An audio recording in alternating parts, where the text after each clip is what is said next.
Bonjour tout le monde. Bonjour à tous, j'espère que vous allez bien. Merci beaucoup à tous ceux qui ont liké la vidéo. N'hésitez pas à le faire si vous ne l'avez pas fait. Abonnez-vous si vous n'êtes pas abonné. Je sais pas ce qu'on peut ajouter de plus. Non, là ça va être un webinaire particulier parce que on va passer à l'action aujourd'hui et on va voir un petit peu ce qu'on peut faire avec IntelliFox pour optimiser les fiches produits.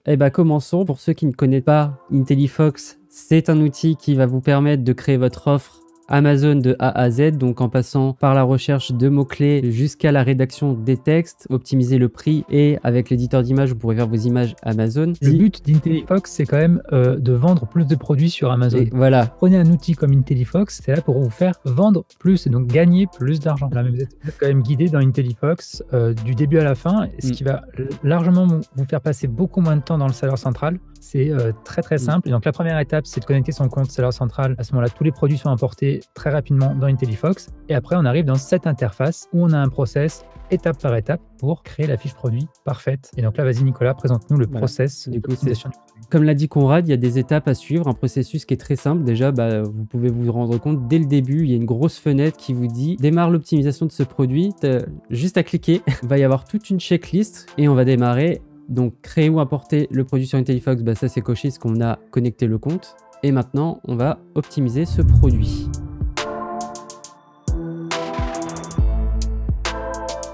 Première étape, ça va être choisir sa requête cible. Donc la requête cible, c'est quoi? Ça va être le mot que vous utiliserez en tant que client pour trouver votre produit. Donc moi, je sais que je taperai lumière déco par exemple. Donc après, évitez de faire des trucs trop longs ou trop compliqués, parce qu'il faut que ce soit vraiment au plus proche de la réalité. Et après, c'est le point de départ. Ouais, tout à fait. Voilà. C'est ce qui donne à IntelliFox le point de départ de la réflexion sur quel est le champ sémantique, qu'est-ce qu'on va voir.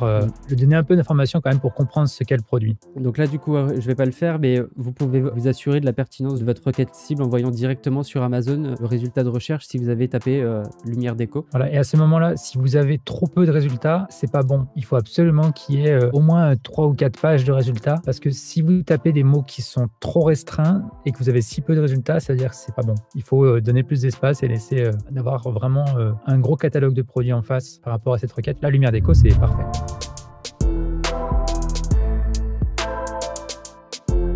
Donc je vais prendre des produits qui sont similaires aux miens. Moi c'est un produit un peu geek, donc ça peut être pour les enfants ou pour un objet déco geek. On va sélectionner des choses qui se rapprochent. Donc pourquoi Conrad, je sélectionne des produits qui vont se rapprocher? Alors ça c'est de manière à pouvoir voir ce que font les concurrents et pouvoir se positionner face à ces concurrents de la même manière qu'un client le verrait sur Amazon. Vous allez voir, ça c'est très puissant, à la fois pour avoir de l'inspiration de ce que fait la concurrence, parce que là on est en train de sélectionner les meilleures ventes, donc c'est des produits qui fonctionnent déjà, ce qui veut dire que ce qu'ils ont mis en place fonctionne, autant en termes d'image que de titre, que de prix, que de points forts, description. Voilà, là où ça va vraiment être génial, c'est que quand on va arriver sur le moment de publier sa fiche produit et de la construire, on va pouvoir voir comment est-ce qu'on s'intègre dans le paysage de concurrence au travers au moment de la première conversion. Donc la première conversion, on en parle souvent, pour la redéfinir rapidement, c'est au moment où on va apparaître parmi d'autres concurrents dans les résultats de recherche, notamment sur Amazon. Il faut vraiment se mettre dans la peau d'un client sur Amazon qui voit un ensemble de produits dont le vôtre. Il va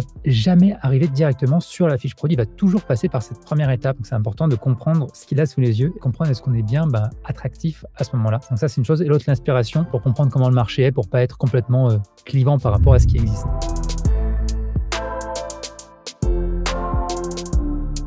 La troisième étape, là c'est celle, c'est un peu une des plus importantes quand même, ça va être de sélectionner les mots-clés. Donc là, je m'embête pas, je sélectionne tout, mais vous, sur votre produit, sélectionnez les mots-clés les plus pertinents pour vous. Pourquoi on sélectionne des mots-clés exactement, Nicolas? Ça va nous aider non seulement pour la rédaction de notre fiche produit, et pour le référencement naturel par la suite. C'est quoi le référencement naturel? Le référencement naturel, c'est les clients qui vont taper, du coup, ce qu'on a vu, la requête cible, la fameuse requête cible. Si vous avez une fiche produit qui va être suffisamment performante en termes de référencement naturel, normalement vous devriez ressortir dans les résultats de recherche. Et ensuite, en fonction des expressions qui vont être tapées par les clients, plus vous allez avoir d'expressions, plus vous allez avoir de chances de ressortir dans ces fameux résultats de recherche.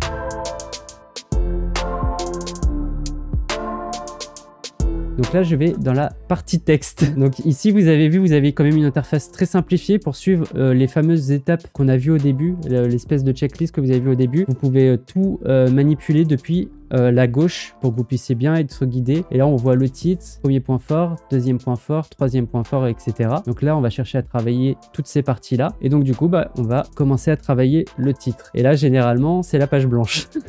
Parce qu'on se dit, mais qu'est-ce qu'on va mettre? Et bien, ce qui est génial avec IntelliFox, t'as vu, je vends bien le produit quand même. Et ce qui est génial avec IntelliFox, c'est que tous les mots-clés qu'on a été recherchés précédemment, vous les avez sous les yeux, qui va vous donner du coup l'inspiration pour pouvoir faire justement cette optimisation. Sachant que les couleurs sont pas hasardeuses, il y a un code couleur. Du coup, le code couleur, c'est quoi? C'est rouge, c'est les mots-clés détectés par IntelliFox qui sont les plus pertinents, qui seront le plus recherchés par les clients. Et après, le jaune, on va dire que c'est l'intermédiaire, et le vert, c'est le moins recherché. Voilà, mais ça reste quand même des mots pertinents, mais c'est par ordre de croissance de recherche. Voilà. Là, on est allé un peu vite parce qu'on est en train de montrer le flux dans sa totalité, mais en réalité, quand vous êtes au moment de sélectionner des mots-clés, là, il y en a 500 qui sont sélectionnés, c'est beaucoup, c'est même trop. Oui, c'est trop. Il faut rester dans la première étape au moment où on a choisi les mots-clés et enlever ceux qui sont pas du tout cohérents. Voilà, il y a des mots-clés qui sont peut-être pas les bons et il faut quand même se poser la question, dans un contexte comme ça, il y a trop de mots-clés, d'en dégager des noms. Voilà, tout va dépendre de quelle manière vous voulez vendre votre produit par rapport à votre cible et de comment vous voulez orienter votre vente et comment vous voulez vous positionner sur le marché. Et dans le titre, il est très important de mettre un maximum de mots-clés rouges, de mots-clés importants. C'est le nom du jeu sur Amazon. Le titre serait, parce qu'encore on n'a pas de chiffres, mais c'est comme ça qu'on en parle c'est comme ça qu'on va dans tous les guides, dans tout l'écosystème. Le titre est l'endroit où les mots-clés sont le plus importants. L'essentiel, c'est de bien comprendre qu'en faisant ce travail-là, on va se rendre la vie beaucoup plus facile sur Amazon, autant sur le référencement naturel que aussi sur les pubs automatiques, parce que vous donnez à manger à Amazon, au robot d'Amazon, pour comprendre c'est quoi ce produit.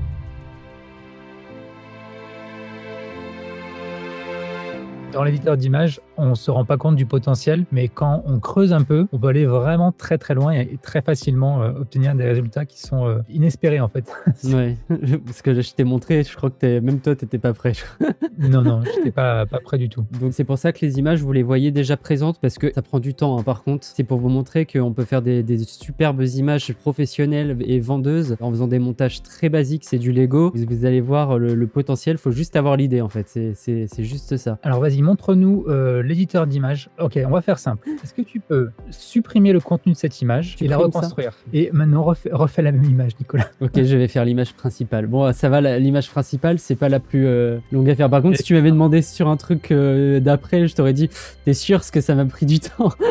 Ah, mais Donc là, du coup, là, c'est les photos que j'ai prises sur la vidéo que vous m'avez vu faire. Je vais refaire la même chose, mais avec une photo prise au hasard pour montrer quand même le truc. Donc, je vais prendre celle-ci. Donc ça, c'est photo prise avec un smartphone sur un studio fait maison, hein, on le voit direct. Donc si on veut partir à l'ancienne en mode retouche photo en essayant de mettre un fond blanc pour essayer de se fondre dans la masse, ça marche pas. C'est pour ça qu'IntelliFox est intelligent et qu'on a un petit bouton ici, vous cliquez sur la petite flèche, vous cliquez sur rendre transparent, vous faites rendre transparent et comme par magie, je récupère mon produit qui sera directement sur fond blanc. Vas-y, booste-nous un peu les couleurs de cette petite alors photo, moi, c'est là, ma façon. Ça, c'est ma façon de faire. Dans un premier temps, je fais d'abord l'assemblage et après, je fais tout ce qui est travail de finition pour rendre les choses un peu plus belles. Et là, vous pouvez voir qu'il y a tout plein d'éléments qui peuvent vous permettre donc d'améliorer les images. Donc, je vais refaire un peu comme j'ai fait. Donc là, il y a l'effet réflexion. Déjà, rien que l'effet de réflexion et l'effet ombre portée par rapport à vos concurrents, il y a directement, on voit tout de suite qu'il y a une différence et ça saute aux yeux quoi. Voilà, et là on a transformé complètement le visuel et les couleurs de photos qui ont été prises avec smartphone. Le produit par rapport à la photo de base est complètement différent.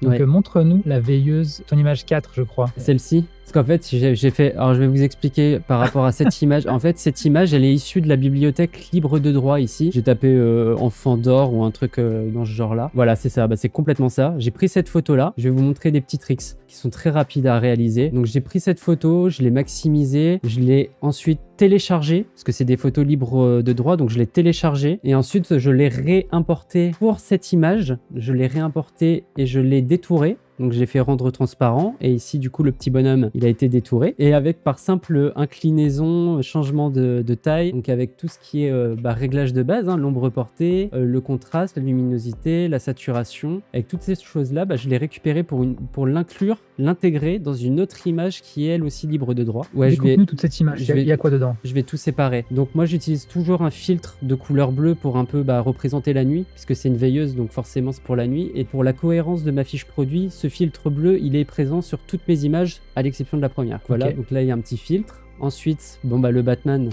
Pour bien expliquer, là, le Batman, tu l'as importé dans IntelliFox, tu l'as détouré automatiquement, ensuite tu l'as inséré. Il est là, c'est ça l'image de base. Et tu as mis un peu de flou pour le faire passer au premier plan de l'image. C'est ça. En fait, l'objectif, c'est que j'ai jonglé, j'ai vraiment joué avec les flous pour que le regard se porte directement sur ce qui nous intéresse, à savoir donc notre produit et l'enfant aussi. Tout ça, ça a été flouté aussi parce que nous, ce qui nous intéresse, c'est vraiment cet élément-là. Et il y a autre chose que j'ai fait, c'est que j'ai redécoupé l'image. Vous voyez, j'ai fait une découpe pour reflouter toute la partie gauche pour que le regard se porte directement sur la partie droite, là où le produit est sur la table de chevet. Clairement, là, c'est un exemple assez flagrant. Il a tout assemblé. Ça, c'est une lumière jaune. Non, là, parce que là, c'est l'exemple le plus fou en fait de ce qu'on peut faire avec IntelliFox grâce aux capacités d'étourage automatique. Voilà, là c'est un élément de jaune. En fait. Voilà, ça c'est un élément de jaune où j'ai enlevé je l'ai mis presque en dégradé avec presque peu de transparent juste pour montrer que c'est un peu plus jaune du côté de l'enfant pour dire que ça l'éclaire. Donc c'est le côté rassurant, le côté chaleureux. J'ai mis aussi une image de Batman pour faire le poster, pour dire l'enfant il est fan de Batman, donc il lui fallait absolument sa petite veilleuse Batman. Donc c'est aussi le côté psychologique de la chose. Est-ce que tu peux faire annuler les modifs en haut pour te remettre sur l'image de base? Ça c'est aussi quelque chose qui est important de voir, c'est qu'on peut facilement essayer des choses et revenir en arrière. Retourne sur l'image 4 et télécharge l'image comme elle est. Juste montrer vraiment la qualité de ce qu'on envoie à Amazon quand vous cliquez sur publier. Voilà, donc... Vous voyez, c'est puissant parce que là, normalement, une image de mauvaise qualité, ici, à partir de là, c'est du pixel. Hein. Vous voyez rien. Voilà. Et là, ce qui est important, c'est de comprendre que tout ça, vous le faites sans aucune connaissance technique et vous n'avez pas besoin de vous poser ces questions. Ce qui est sûr, c'est que l'éditeur d'image, il vous offre beaucoup de facilité pour créer ce genre de montage. Tout ce qu'il a fait, c'est juste prendre des photos, les détourer et jouer avec. Et ça, c'est à la portée de tout le monde. À partir du moment où on comprend les opérations de base qui sont ajouter une photo, détourer une photo, coller une photo, redimensionner, changer un peu les couleurs, mettre du flou. Et là, voilà, il va très très loin, Nico.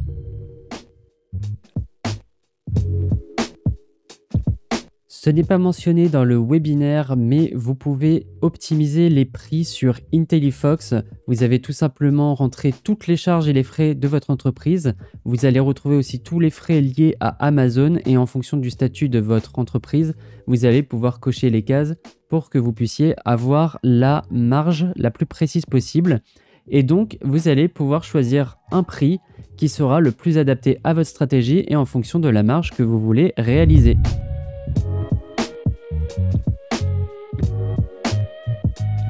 Là, ce qu'on va voir maintenant, c'est que là, tout ce qu'on est en train de faire, une fois qu'on a terminé, en un clic, en cliquant sur publier, tout ça est publié sur Amazon directement. Et c'est là le gros moment en fait où on va pouvoir tester des choses et gagner un temps phénoménal. C'est qu'à partir de l'interface, on va pouvoir publier directement. Ce qui veut dire qu'on peut venir essayer différentes choses, essayer une stratégie différente de vente, des images différentes et publier la notification de manière très rapide. On n'a pas à aller s'embêter dans le serveur central ou à passer par les templates Excel de je sais pas quoi hyper compliqué.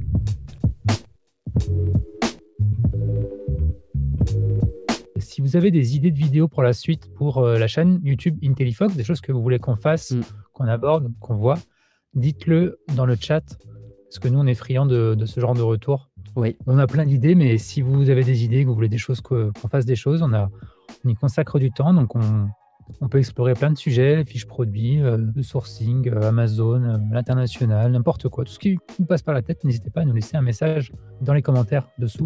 On est vraiment friands de ce genre d'informations. Allez, passez une très très bonne journée. On vous dit à la prochaine. À bientôt. Ciao.